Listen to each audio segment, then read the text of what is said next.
элден канча токтомдор аткарылбай жатат азыр. Бирок өкмөт өзүнө тийиштүүсүн кесилсин, алынсын дегендин баарын алып атат дагы, аткарылсын деген нерселерди аткарылбай атат. Ошон үчүн биз дагы могу каникулга кеткенге чейин ушул өкмөткө берилген токтомдордун канчасы аткарылып атат, канчасы аткарылбай атат деп бир өзүбүз да карап койсок болот эле да. Анткени себеби токтомдорду токуп бере беребиз, бир да токтом аткарылбайт. Анан кийин мына кап вложение боюнча да айтылып кетти.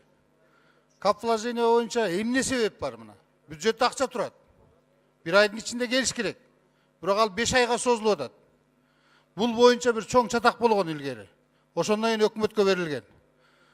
Дагы эле ошол системага өтүп баратабыз. Кимдин сөзү күчтүү болсо, ошолор барып жаздырып, тигини өзгөртүп, ошол соода парламент менен соода жагы мына азыркы өкмөт кайра пайдалана баштады. Ошондуктан мындай нерселерди токтотушубуз керек деп ойлойм да. Ошон үчүн биз убагында келбегенден кийин сөзсүз түрдө өкмөт дагы жооп бериш керек бул нерсе менен. Жоопкерчилигин биз сөзсүз түрдө илишибиз керек да. Анткени мына кап вложенияныкын апрелдин аягында кабыл алдык. Бюджеттен бөлүнгүчө майдын аягы болот. Июнда башталган курулуштар сентябрда бүтөт ошон менен. Анан ал качан тиги жылдын аягында ошол акчалардын баары неосвоенный болуп кайра бюджетке алып кетишет.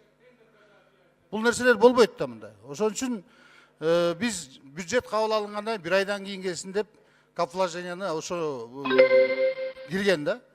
Резолюцияларды берип атабыз, аткарылышы керек да. Ошол жагын бир токтомдорду карап койсок жакшы болот эле.